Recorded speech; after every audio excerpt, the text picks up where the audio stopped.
Yesterday we talked about what a constitution is, what are different functions that a government performs with the help of constitution. So we saw that constitution is a set of rules, or constitution is basically a set of rules according to which a government functions. It basically lays down the parameter on the basis of which any government of the country functions. It is basically a designed set of rules. It is basically a let down rules on the basis of which the government of the country functions. So today we'll see another topic, that is fundamental rights. What are the fundamental rights? I told you when you come to a school, you have been bestowed with certain rights. Those rights actually make you a part of the system. Those rights actually give you the feeling of oneself that okay, you are a part of something. But the rights have the balance with the duties. Means whenever the rights are given to you, at the same time you have certain duties to fulfill. Now the rights which I am talking about, when you come to school, you have certain rights, and whenever you don't follow us, whenever you have something problems in the school, you can you can talk to the teacher, or you can go to the principal sir for discussion, or you can just put down a letter, drop down a letter. These are the basic rights that have been given to you. As a student of the school, as a child of the school, there are certain cares that have been taken on. But at the same time, you have been bestowed with certain duties that you need to fulfill. You have to come in a dress, you have to come on a particular fixation of time is there, at which time you need to report in. You have a time period for your tiffin breaks, you have a time period for your dismissal. So this is the basic duties that have been given to you. You cannot deny that, or you cannot overrule that. So today we'll see why the fundamental rights are determined, or why the government focuses on fundamental rights. Now, what is the similarity in the fundamental rights? That fundamental rights of every country changes. The moment we change the country, the fundamental right changes. Whereas there are two types of rights that is basically given to us by birth. One is fundamental right, and the other is human right. The human right remains same everywhere. Wherever you move, the human right remains same. If your fundamental rights are snatched, human rights will take place. But the fundamental rights keeps on varying country to country. Means the fundamental right which is followed in our country may be different in the other parts of the country, like Pakistan may be having a different fundamental right, Sri Lanka may be having a different fundamental right, even Nepal may be having a different fundamental right. So the country to country level fundamental rights are placed. And yesterday I told you one point, that our constitution is a borrowed part. It has been borrowed from different aspects, different points. We have actually got with the good elements of different countries are taken together, and they are added up, and they have become a part of the constitution.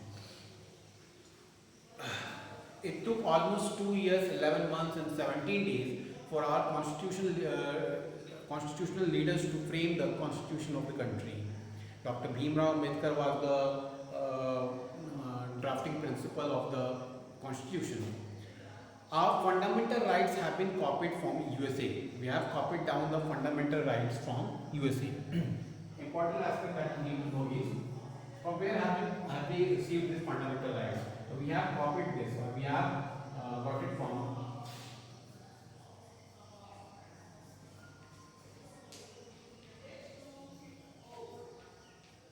they got this from USA. Means our fundamental right is the copycat of, or is the same part of the USA one. We have followed their ideology, we have liked it, and that is why we are following it. From the time of independence in the year 1947, the fundamental rights got activated. Actually, in the beginning there were 7 fundamental rights, but one fundamental right, that is right to property, was removed, was abolished. Right to property.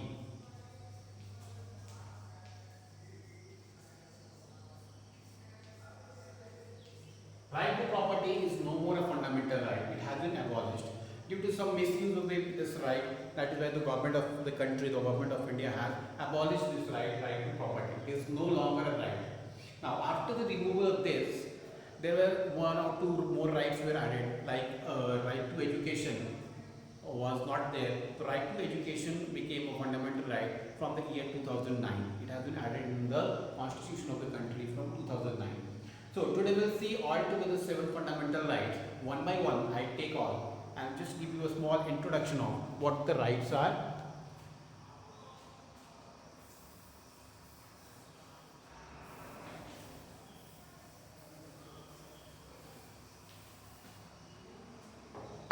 Okay, the first is right to equality.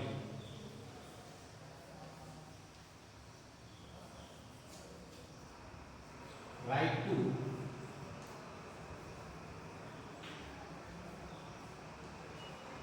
the first fundamental right, it says right to equality. It means in the eyes of law, all of us are equal. No matter from which background we belong, which economic conditions we come, which religion we belong to, we all are equal in the eyes of law. There is no discrimination in the eyes of law. We all are equal over there. That is why right to equality focuses on. This has been mentioned in the articles. You do not need to know, for the sake of information I am providing you, that this has been mentioned in the article 14 to 18. We all are equal in the eyes of law. That is why it is said right to equality. The second is right to religion. The second point is right to religion.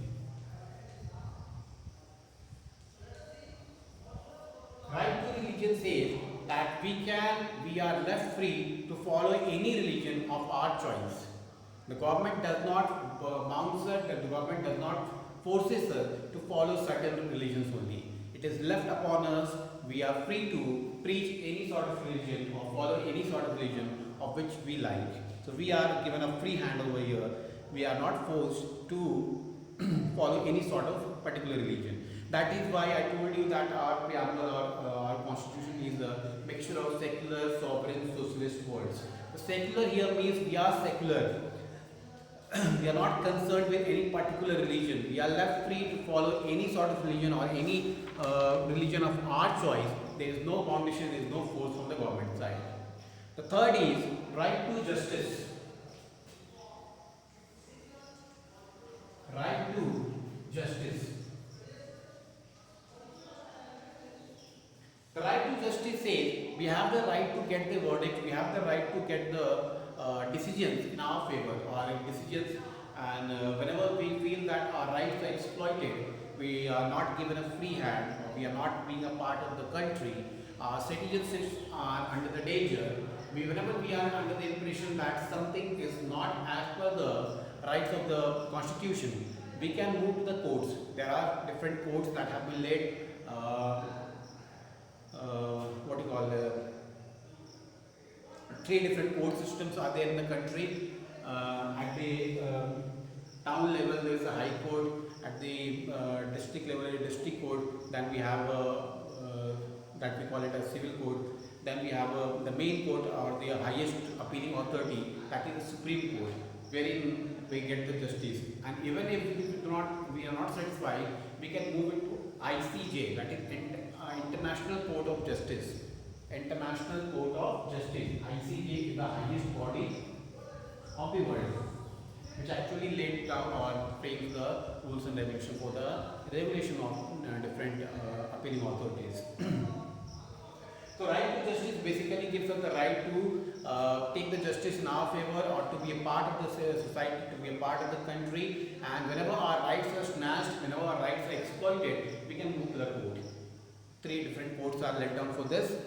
The fourth is cultural and educational rights. The cultural and educational rights preserves the rights of any sections of society to preserve their cultural, language, script. It gives us the right to preserve the language that we follow, gives the right to script the language that we follow, and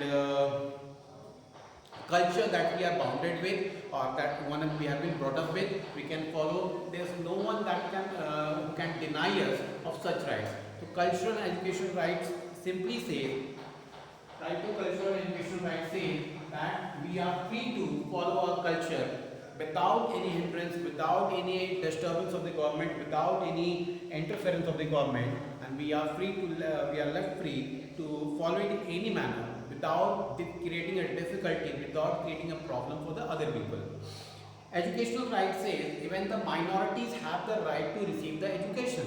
They have the right to receive a particular frame of education, and they cannot be differentiated since they come under the minorities, or they are economically very backward. So they cannot be differentiated as far as the education is concerned. They will have to be part of the system only. This is right to cultural and educational right.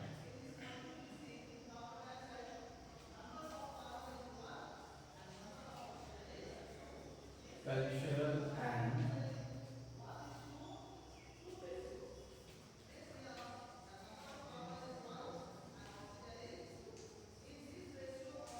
cultural and educational right.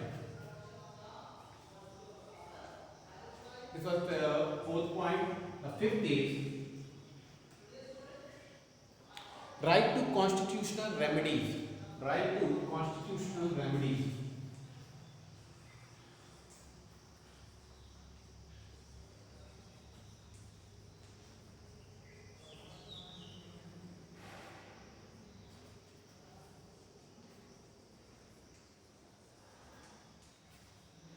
Right to constitutional remedies. Right to constitutional remedies simply says whenever your rights are snatched or whenever your rights are under danger, you have the right to move to the court. You can move to the court, you can sue a file, or you can appeal to the highest authority of the country. If you are not satisfied with a particular verdict of any lower courts, you have the right to move to the higher courts. In this particular case, your rights are preserved over here, your rights are safeguarded over here, so that whenever someone attacks our right, we have the right to use the constitutional frame of policy under which your solutions will be sorted out, under which your problems will be, or your grievances will be answered. So, in this particular forum, we actually follow the path of law. We actually follow the path of justice. That is, we follow the court system wherein we put up our thoughts, wherein we put up our cases, and it is heard by the lower court to higher court. Whichever court we get satisfied, or whichever court the verdicts are in the favor of equality, we accept those. The sixth is right to freedom.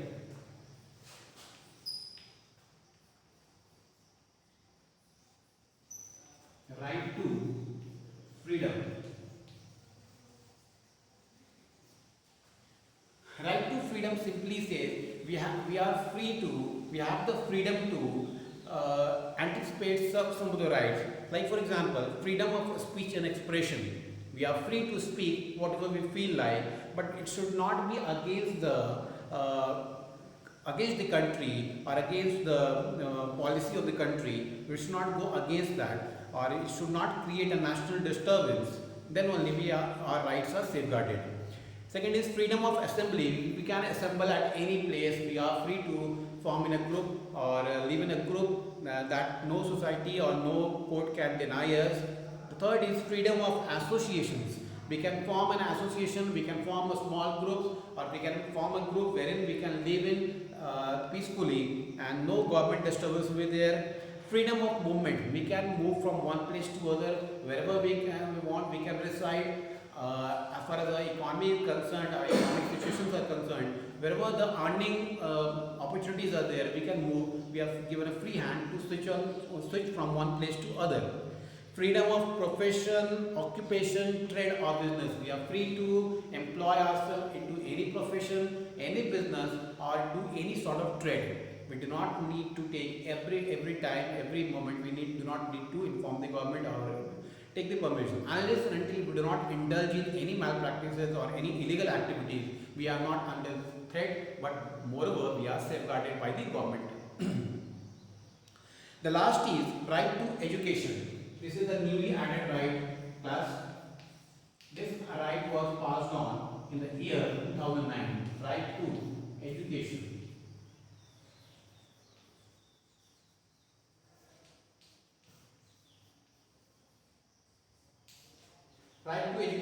this was passed in the year 2009. Under it, every citizen of the country, every child of the country is bound to get free and compulsory education from 6 to 14 years of age. Means till 14 years of age they cannot be denied of their basic educational rights. Every school, every society has to accept them, and they are to be a part of the system. They have to be have the initial level of the education or the primary level of education, so that they can take a better decision of their life. So this has been made a right by the government of India in the year 2009. Under it, every citizen is given a free hand to take the compulsory, basic and compulsory education for maintaining a better or for living a better standard of life.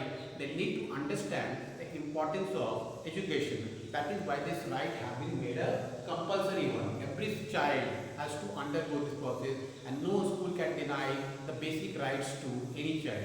It is a free and compulsory education. That is right to education. This was passed in the year 2009. So today we'll end it over here. We'll keep it till here only.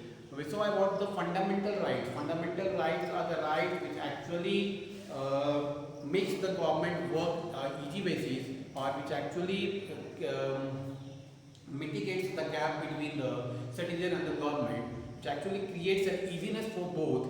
It is a right which bestows some of the policies, some of the authorities. By exercising those, we can be a part of the developing situation or developing economy, and we can contribute our contributions for the fruitful journey of a developing economy.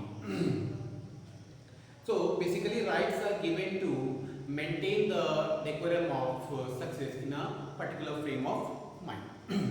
So we'll keep it over here. Tomorrow we'll see the fundamental duties. I told you rights and duties come together. The moment you are given a right, at the same time you will have certain duties to follow on. So tomorrow we'll see what are the duties of a citizen of a country,